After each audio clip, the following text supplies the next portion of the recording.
Hello everyone, आप सभी लोग कैसे हो। मैं आशा करता हूँ आप सभी लोग अच्छे होंगे। और आज मैं एक नए टॉपिक के साथ आया हूँ जो बहुत इंपॉर्टेंट है और बहुत इजी है।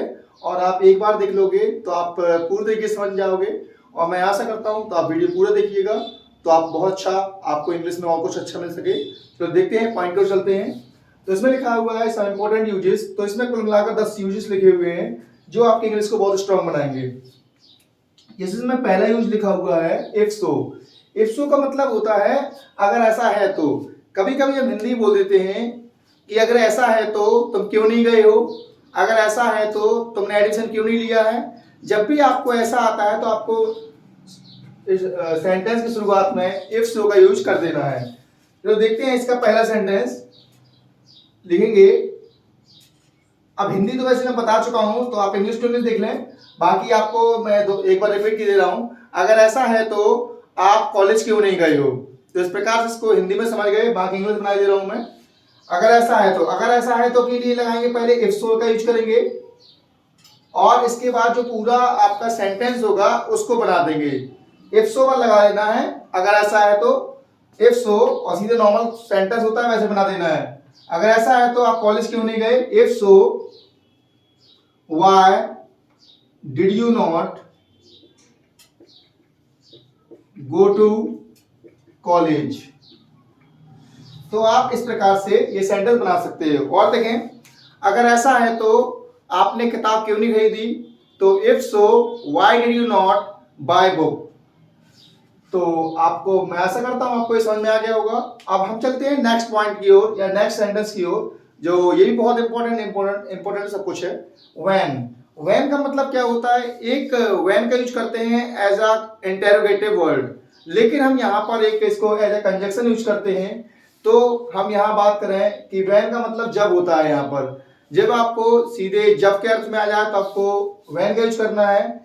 बोल देते हैं जब मैं दिल्ली गया तो मैंने बहुत से प्लेस या बहुत से हिस्टोरिकल प्लेस मैंने विजिट किए। तो जब भी ऐसा हुआ जब शुरू में आएगा तो आपको व्हेन लगा देना है, इसका तुरंत सब्जेक्ट लगा देना है। इंटेरोगेटिव वर्ड में क्या होता है, उसके बाद हेल्पिंग वर्ब आती है, लेकिन इसके बाद तुरंत सब्जेक्ट आता है। तो हम सेंटेंस बनाते हैं। अगर जब मैं दिल्ली गया तो मैंने बहुत से ऐतिहासिक या हिस्टोरिकल प्लेस देखे। तो दूसरा पॉइंट है, तो जब, जब के लिए क्या लगाएंगे व्हेन। मैं कहा गया, दिल्ली गया। When I went to Delhi, मैंने क्या किए, बहुत से हिस्टोरिकल प्लेस देखे। तो देखने के लिए जब भी आप किसी हिस्टोरिकल प्लेस या कहीं पर घूमने भ्रमण करने जाते हैं तो आप वहां पर वर्ब का विजिट का यूज करेंगे, ना कि आप वॉक का यूज करेंगे या गो का यूज करेंगे, सी का यूज करेंगे। आप विजिट का यूज करेंगे, ये ध्यान रखना आप।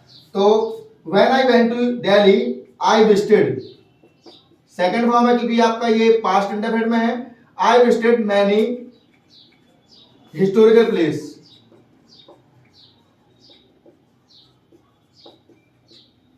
हिस्टोरिकल प्लेस मींस क्या होता है, ऐतिहासिक स्थान।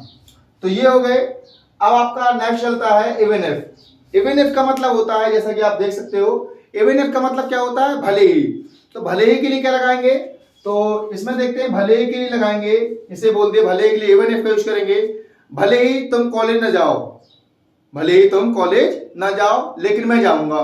जब भी आपको ऐसा लगता है तो आप भले ही के लिए इवन इफ का यूज करेंगे। तो हम बनाएंगे भले ही तुम कॉलेज न जाओ, तो even if you do not go to college, लेकिन मैं जाऊंगा, लेकिन मैं but I will go to college. तो आप इसका ऐसे यूज कर सकते हैं। और इवन इफ का मतलब भले ही होता है, भले ही तुम पढ़ो ना लेकिन मैं पढ़ूंगा। Even if you do not study but I will study. तो इस प्रकार से आप इवन इफ का यूज कर सकते हैं। नेक्स्ट देखते हैं गेट रिड ऑफ। जो हमारा चौथा पॉइंट आता है या चौथा वर्ड है हमारे लिए, एक फ्रेजल है ये। गेट रिड ऑफ मीन्स होता है छुटकारा पाना। क्या होता है, छुटकारा पाना। तो छुटकारा पाना जैसे कि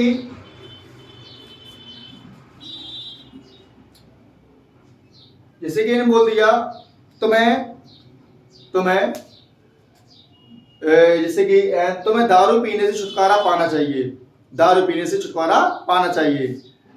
तो या पहले एक सेंटेंस बनाते हैं, या ऐसे बोल सकते हैं कि मैं इस मोबाइल से छुटकारा पाना चाहता हूँ, या मैं इस इंसान से छुटकारा पाना चाहता हूँ। जब भी ऐसा आएगा तो गेट रिड ऑफ का यूज करेंगे। तो जैसे बोल दें, अब नॉर्मल बोल दें तो दारू पीने से क्या होना चाहिए, छुटकारा पाना चाहिए। तो चाहिए के लिए क्या लगाते हैं, शुड का यूज करते हैं। तो हम लगाएंगे यू शुड। तो जो भी वर्ब लास्ट में होती है, जो आइडेंटिफिकेशन है बगल में, उसको पहले लगाते हैं। तो you should get rid of taking liquor. तो आपको लगता है कि जैसे कि किसी भी प्रीपोजिशन आ जाए, ऑफ है कुछ भी हो, उसके बाद जो भी वर्ब आती है उसमें आईएनजी का यूज करते हैं। और एक ही ध्यान देना, खाना पीने के लिए हमने बचपन में ईट और ड्रिंक का यूज किया, पीने के लिए ड्रिंक का यूज और ईट उसके लिए। बट हम बात करें स्पोकन लेवल में, तो आपको स्पोकन में या आपको नई इंग्लिश के लिए मॉडर्न इंग्लिश है तो टेक या हैव का यूज करें। तो हैव का जैसे नहीं आता होगा तो मैं बता दूंगा, लेकिन आप टेक का यूज जनरली करें। कोई बोले टेक मान लेना होता है, लेकिन अब ये खाने पीने के लिए यूज करते हैं। जैसे मैं खाना खा रहा हूं, आई एम टेकिंग फूड, तो इस प्रकार से आप बना सकते हैं। गेट रिड ऑफ मीन छुटकारा पाना। नेक्स्ट लिखा हुआ है in order to. In order to, in order to means होता है के लिए। जैसे तुम्हें सक्सेस प्राप्त करने के लिए या सफलता प्राप्त करने के लिए तुम्हें मेहनत करनी चाहिए।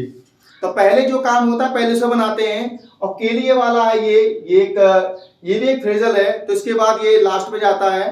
तो तुम्हें सक्सेस प्राप्त करने के लिए तुम्हें क्या करना चाहिए, तुम्हें मेहनत करनी चाहिए। तो पहले क्या करनी पड़ेगी, मेहनत। जो काम पहले होता है पहले उसे बनाते हैं, तो तुम्हें मेहनत करनी चाहिए। चाहिए के लिए शुड लगाते हैं, तो यू शुड वर्क हार्ड। अब क्या करने के लिए, मेहनत, सक्सेस प्राप्त करने के लिए। तो के लिए क्या लगा, इन ऑर्डर टू, तो लगा देंगे in order to get success. तो ये बना देंगे हम। तो सिंपल होंगे, और भी आप बना सकते हो। जैसे पढ़ाई करने के लिए कॉलेज जाता हूं, I go to college in order to study. Next देखते हैं in terms of. In terms of के हिसाब से, के हिसाब से। जैसे कि बोल दूं, ये होटल टेस्ट के हिसाब से बहुत अच्छा है। तो ये होटल, या बोल दे दिस होटल, तो सीधे बोल देंगे दिस होटल इज अच्छा है, गुड। किसके साथ, टेस्ट के हिसाब से। जो के हिसाब से लास्ट में है, फ्रेजल है, तो उसको लास्ट ले जाएंगे। तो इन टर्म्स ऑफ टेस्ट, ये बना देंगे। तो इस प्रकार से आप इन टर्म्स ऑफ का यूज कर सकते हैं। नेक्स्ट चलते हैं, it seems to be. It seemed to be, to me. इसका मतलब होता है मुझे ऐसा लगा, मुझे ऐसा लगा।